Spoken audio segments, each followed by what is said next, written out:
আজ বিজয়ের দিন। এই ঐতিহাসিক মুহূর্তে আমি পরম শ্রদ্ধাভরে স্মরণ করছি আমাদের শত শত শহীদদের, যাদের রক্তে রাঙানো পথ ধরে এসেছে আমাদের প্রিয় মাতৃভূমি বাংলাদেশের দ্বিতীয় স্বাধীনতা। আমি মোবারকবাদ জানাচ্ছি আমাদের অকুতভয় বীর ছাত্রছাত্রীদের, যাদের মহাকাব্যিক সাহসিকতার তুলনা সাম্প্রতিক ইতিহাসে নেই। আমি গভীর সমবেদনা জানাচ্ছি সকল পিতামাতাকে, যারা তাদের প্রিয়তম সন্তানকে হারিয়েছেন। আমি স্মরণ করছি 5ই মের যে সমস্ত নিষ্পাপ নিরপরাধ মাদ্রাসার ছাত্র শিক্ষক, যারা বিতাড়িত গণখুনি হাসিনা এবং তার হিংস্র বাহিনীর হাতে শহীদ হয়েছিলেন। আমি আরও স্মরণ করছি সেনাবাহিনীর সেই সব চৌকস বীরদের, যারা খুনি হাসিনা এবং তার বিদেশি প্রভুর ষড়যন্ত্রে বিডিআর হত্যাকাণ্ডে শাহাদাত বরণ করেছিলেন। আমি স্মরণ করছি শহীদ আবরারকে, যেই আবরার ফ্যাসিস্ট বাহিনীর নির্মম নির্যাতনের শিকার হয়ে শাহাদাত বরণ করেছিলেন। আমরা তোমাদের কখনো ভুলব না। আমাদের এই বিজয় একান্তই বাংলাদেশের আপামর জনগণের বিজয়। এই বিজয় আমরাই কোটি কোটি সবল হাতে মহাকালের গর্ভ থেকে ছিনিয়ে এনেছি। আপন শক্তিতে, বাইরের কারো দয়ায় এই স্বাধীনতা আসেনি। তাই আমাদেরকে আর কেউ কোনোদিন বলতে সাহস করবে না যে তারা আমাদের স্বাধীনতা এনে দিয়েছে। আজ আমরা এক ক্রান্তিকাল পার হচ্ছি।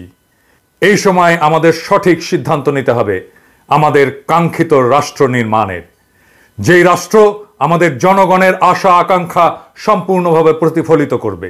যেই রাষ্ট্র হবে মুসলমান, হিন্দু, বৌদ্ধ, খ্রিস্টান, পাহাড়ি, সমতলবাসী, দরিদ্র, ধনী, শ্রমিক, কৃষক, নারী, পুরুষ সকলের রাষ্ট্র।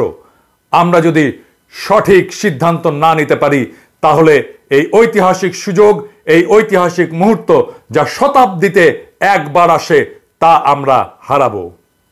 মনে রাখবেন, হাসিনা গেছে, কিন্তু হাসিনার প্রশাসন পুরোটাই ইনট্যাক্ট আছে। হাসিনা পালিয়েছে, হাসিনার গুন্ডা বাহিনী পালায় নাই। ইন্ডিয়া তার স্বার্থের পক্ষে যে এস্টাবলিশমেন্ট তৈরি করেছিল তা অবিকৃত আছে। এই চুপ্পু হাসিনার পদলেহী, সে হাসিনাকে 2 বার সালাম করত পায়ে হাত দিয়ে। এই ওয়াকার হাসিনার আত্মীয়। ওয়াকার সাহেব বলে আমার উপরে বিশ্বাস রাখেন। বিশ্বাস কিভাবে রাখবো ওয়াকার সাহেব? খুনি জিয়াউল আহসান কিভাবে সেনাবাহিনীর উর্দি পড়ে এখনো? নিশাত কিভাবে বসে থাকে? ব্রিগেডিয়ার ইমরান কিভাবে থাকে সেনাবাহিনীর উর্দি পরে? মেজর নোমান কিভাবে থাকে, যাদের হাতে আমার ভাইয়ের রক্ত লেগে আছে? হাসিনার পুলিশ লীগের সবগুলো পলাইছে, ওরা অস্ত্র নিয়েই পালাইছে। ছাত্রলীগ যুবলীগের অস্ত্র কোথায়? সেগুলো আছে, এবং সেইগুলোই এই নৈরাজ্য সৃষ্টিতে কাজে লাগছে। আমাদের সর্বপ্রথম কাজ হচ্ছে বিপুল দ্রুততার সাথে আইন শৃঙ্খলা পরিস্থিতি স্বাভাবিক করা। দেশে অস্থিতিশীলতা সৃষ্টি হলে পরাজিত শক্তি এবং সুযোগ সন্ধানী দেশি বিদেশি শক্তি আমাদের মহান বিজয় ছিনিয়ে নেওয়ার অপচেষ্টা করবে। আমি বুঝতে পারি যে দীর্ঘ 1.5 দশক ধরে খুনি হাসিনা, তার ক্রিমিনাল বাহিনীরা যে চরম অত্যাচার করেছে, তার ভিকটিমরা ইনসাফ চাইবেন। এটা অত্যন্ত সঙ্গত চাওয়া। আমি নিজেও একজন ভিকটিম, কিন্তু এই ইনসাফ আসতে হবে আইনের পথ ধরে, নিয়মতান্ত্রিকভাবে। হিন্দুদের মন্দিরে আগুন দেওয়া হয়েছে, আক্রমণ হয়েছে। আমি আহ্বান জানিয়েছিলাম মাদ্রাসা ছাত্র আমার ক্ষুদ্র ভ্রাতাদের মন্দির পাহারা দিতে। মাদ্রাসা ছাত্ররা শুধু না, শিবিরের ছেলেরা হিন্দু মন্দির পাহারা দিয়েছে। হিন্দু সম্প্রদায় নিজেরাই স্বীকার করেছে। হেফাজতে ইসলাম থেকে হটলাইন দেওয়া হয়েছে, কোথাও নিরাপত্তাহীনতায় ভুগলে সেই নাম্বারে ফোন করবেন। সাম্প্রদায়িক আক্রমণ, হিন্দুদের উপরে আক্রমণ, এটা বন্ধ করতে হবে। এটা বন্ধ না হলে ভারতের সুযোগ নেবে, আমাদের বিপ্লবের বিরুদ্ধে মাঠে নামবে, আমাদের দ্বিতীয় স্বাধীনতা নস্যাৎ করবে। সুতরাং আমাদের এই যুদ্ধে বিজয়ী ছাত্রদেরকে দায়িত্ব নিতে হবে তৃণমূল পর্যন্ত শান্তি শৃঙ্খলা সাম্প্রদায়িক সম্প্রীতি রক্ষা করার জন্য কমিটি গঠন করা এবং পরাজিত অশুভ শক্তির বিরুদ্ধে ষড়যন্ত্রকে রুখে দেওয়ার। পরবর্তী 72 ঘন্টা ছাত্র সমাজ রাস্তায় থাকেন, থানাতে থানাতে অবস্থান নেন, পুলিশকে এসে কাজ শুরু করতে বলেন, আপনাদের নেতৃত্বে তারা কাজ করবে। আপনারা জানেন কিভাবে আইন শৃঙ্খলা রক্ষা করতে হয়। আপনারা মনে রাখবেন, শত্রুকে পরাজিত করা বিজয়ের প্রথম ধাপ। যাতে আমরা সফলকাম হয়েছি, এই বিজয় ধরে রাখা, এর কাঙ্ক্ষিত সুফল সবার ঘরে ঘরে পৌঁছে দেওয়ার দায়িত্ব এখন আপনাদের কাঁধে। এতে বিফল হওয়া চলবে না। এই মুহূর্তে সারা দেশে শান্তি শৃঙ্খলা সাম্প্রদায়িক সম্প্রীতি নিশ্চিত করে আপনাদেরকে এই অগ্রযাত্রার সূচনা করতে হবে। আমি আশা করব সেনাবাহিনী কোনো বিলম্ব না করে ছাত্রদের এই উদ্যোগে সক্রিয় সার্বিক সহায়তা দেবে। এ বিষয়ে আমি হাসিনা পরবর্তী 72 ঘন্টার এপিসোডে বিস্তারিত বলেছি। ওয়াকার সাহেব, আমি হাসিনার পতনের পর যেই ঘটনাগুলো ঘটবে সেটা অনেক আগেই বলে রেখেছিলাম, সিস্টেমেটিক্যালি বলেছিলাম। আপনি এটা দেখবেন টাইম করে, সে অনুযায়ী ব্যবস্থা নেবেন। আমি আপনার কাজ অনেকটাই আগায় দিয়ে রাখছি। আমি উদ্বেগের সাথে লক্ষ্য করছি যে কিছু সুবিধাবাদী বিদেশি শক্তিদের এজেন্ট, এনজিওজীবী, বিগত সরকারের বেনিফিশিয়ারি 1-11 ল্যাসপেন্সার ইত্যাদি অন্তর্বর্তীকালীন সরকারের মন্ত্রী হওয়ার জন্য ইঁদুর দৌড়ে নেমে গেছে। এই সব অপচেষ্টা রুখে দেওয়া হবে। একই সাথে আমি গভীর হতাশা প্রকাশ করছি যে কিছু রাজনৈতিক দলের নেতৃবৃন্দ তাদের দলীয় স্বার্থ হাসিল করার উদ্দেশ্যে পরাজিত অপশক্তির পদলেহী কুকুর সুপ্পুর চায়ের দোকানে বঙ্গভবনে গিয়েছিলেন। আমি তাদের ছাত্র আন্দোলনকে হাইজ্যাক করার কুৎসিত প্রচেষ্টাকে তীব্র নিন্দা জানাই। চুপ্পু আপনাদের কাছে আসবে, চুপ্পুর কাছে আপনারা যাবেন না। আপনারা জনতা, জনতার হাতে ক্ষমতা, চুপ্পু কেউ না। আমি মনে করি অন্তর্বর্তীকালীন সরকারের রূপরেখা এবং তার গঠনের একমাত্র হকদার হচ্ছে আন্দোলনকারী ছাত্র জনতা। তাদের পক্ষে তাদের সমন্বয়কগণ এবং সেই সাথে শহীদ পরিবারের সদস্যগণ এই কাজের হকদার। আমি সমন্বয়কদের আহ্বান জানাবো, যথাশীঘ্রই আপনারা শহীদ পরিবারের সদস্যদের সাথে ডায়ালগে বসে অন্তর্বর্তীকালীন সরকারের রূপরেখা এবং এর গঠন সম্পর্কে আপনাদের মতামত চূড়ান্ত করবেন। আপনাদের সুপারিশই হবে পরবর্তী অন্তর্বর্তীকালীন সরকার গঠনের একমাত্র ভিত্তি। আমরা জানতে পেরেছি কোন স্বার্থান্বেষী মহল, কুচক্রী মহল সমন্বয়কদের নাকি চাপ দিচ্ছে অতি অল্প সময়ের মধ্যে অন্তর্বর্তীকালীন সরকারের বিষয়ে আপনাদের মতামত জানাতে। এরা আপনাদেরকে সুচিন্তিত মতামত প্রণয়নের সুযোগ দিতে চায় না, আপনাদের মধ্যে বিভেদ সৃষ্টি করতে চায়। আপনারা কোনো অবস্থাতেই এই সকল অশুভ চাপকে আমলে নেবেন না এবং এই ধরনের প্রচেষ্টার বিষয়ে সদা সতর্ক থাকবেন। মোদি বাংলাদেশ পরিস্থিতি নিয়ে জরুরি বৈঠক করে, ওরা বসে নাই, আমাদের শত্রুরা বসে নাই। আমি সেনা প্রধানকে আহ্বান করব, ছাত্র নেতৃবৃন্দের নেতৃত্বে এই প্রক্রিয়াকে পাশ কাটিয়ে অন্তর্বর্তীকালীন সরকার গঠন করার কোন প্রচেষ্টা করবেন না বা যুক্ত হবেন না।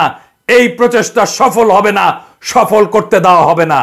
তাদের উপরে চাপ সৃষ্টি করার অপচেষ্টায় যুক্ত হবেন না। আপনাদের এই সব কাজ করার কোনো নৈতিক অধিকার নাই, আর আমরা মাঠ ছাড়ি নাই। বরং আপনি আপনার কাজ করেন, বন্দী ছাত্রদের, সকল রাজনৈতিক বন্দীদের মুক্তি দেওয়ার ব্যবস্থা নেন, বিশ্ববিদ্যালয়গুলো খুলে দেন, শিক্ষা প্রতিষ্ঠান খুলে দেন, যাতে অতি দ্রুত আন্দোলনের সমন্বয়করা অন্তর্বর্তীকালীন সরকার গঠনের ডায়ালগ শুরু করতে পারেন। আপনার নিজের বাহিনীর খুনিদের উর্দি খুলে নেন, আয়না ঘরের বন্দীদের মুক্ত করে দেন। এতে কোনো ধরনের বিলম্ব মেনে নেওয়া হবে না। কোনো ধরনের বিদেশি এজেন্ট, পরাজিত শক্তির 1-11 বেনিফিশিয়ারি, এনজিওজীবী, সুযোগ সন্ধানী পরগাছা ইত্যাদিরা এই সরকারে কোনোভাবে স্থান পাবে না। কেউ যদি এই সরকারের মধু খাইতে আসেন, পাছার চামড়া তুলে দেওয়া হবে। সেই সাথে এই ধরনের সরকার পরিচালনায় পরীক্ষিত অভিজ্ঞতা আছে এমন দেশপ্রেমিক ব্যক্তিদের দেশ বিদেশ থেকে খুঁজে এনে এই সরকারে স্থান দিতে হবে। আমি আগেই বলেছি, খুনি হাসিনার পতন এবং পলায়নের সাথে সাথেই দেশের সংবিধানের মৃত্যু হয়েছে। এখন আমাদের সামনে সবচেয়ে বড় কাজটা হলো আমাদের সেকেন্ড রিপাবলিক গঠন করা এবং সেই লক্ষ্যে একটা সংবিধান প্রণয়নের প্রক্রিয়া শুরু করা। অন্তর্বর্তীকালীন সরকারের প্রধান প্রায়োরিটি হবে একটা সাংবিধানিক পরিষদ নির্বাচনের দ্রুত উদ্যোগ নেওয়া, যারা আমাদের নতুন সংবিধান রচনা করবে। সেই লক্ষ্যে আন্দোলনের সমন্বয়কদের রূপকল্প অনুসারে একটা অন্তর্বর্তীকালীন সরকার প্রতিষ্ঠা হচ্ছে সবচেয়ে গুরুত্বপূর্ণ প্রথম পদক্ষেপ। এতে আমাদের কোনো রকম ভুল করা চলবে না। আমি শেষে এক শহীদের কথা দিয়ে শেষ করব। আমি নিজে কোনো কথা বলবো না, আমি সেই শহীদ ভাইয়ের একটা গান শোনাবো। সাজিয়ে গুজিয়ে দে মোরে সজনী তোরা, সাজিয়ে গুজিয়ে দে মোরে, সাজিয়ে গুজিয়ে দে মোরে সজনী তোরা, সাজিয়ে গুজিয়ে দে মোরে। বরই পাতার গরম জলে শোয়াইয়া মশারির তলে, বরই পাতার গরম জলে, বরই পাতার গরম জলে শোয়াইয়া মশারির তলে, আতর গোলাপ চন্দন মেখে দে সজনী তোরা, সাজিয়ে গুজিয়ে দে মোরে, সাজিয়ে গুজিয়ে দে মোরে সজনী তোরা, সাজিয়ে গুজিয়ে দে মোরে। এই ভাইটা বিজয়ের মাত্র অল্প কিছু সময় আগে শহীদ হয়েছিল। আমাদের বিজয় হয়েছে এমন অনেক আত্মত্যাগে আর সৃষ্টিকর্তার রহমতে। সৃষ্টিকর্তা মজলুমের সাথে থাকেন, তাই তারা বিজয়ী হয়। এই বিজয় সৃষ্টিকর্তার নিয়ামত। তারপরে তিনি পরীক্ষা নেন আমরা এই বিজয়ের যোগ্য কিনা। এখন আমাদের পরীক্ষার কাল, পরীক্ষার পালা। এখন বিপ্লব বেহাত হয়ে যাওয়ার সময়। প্রতি বিপ্লব সংগঠিত হতে পারে যদি আমরা আমাদের যোগ্যতার প্রমাণ না দিই। আমরা যদি হাসিনার মতো জালেম হয়ে উঠি, তাহলে আমাদের পরিণতিও হাসিনার মতোই হবে। আসেন আমরা শহীদের রক্তের মর্যাদা রাখি, প্রতি বিপ্লব আর ষড়যন্ত্র মোকাবেলা করে বিজয়কে সংহত করি। মহান সৃষ্টিকর্তা আমাদের প্রতি রহমত করুন। মহান সৃষ্টিকর্তা আমাদের প্রতি রহমত করুন। ইনকিলাব জিন্দাবাদ। আতর গোলাপ চন্দন মেখে দে সজনী তোরা, সাজিয়ে গুজিয়ে দে মোরে, সাজিয়ে গুজিয়ে দে মোরে সজনী তোরা, সাজিয়ে গুজিয়ে দে মোরে।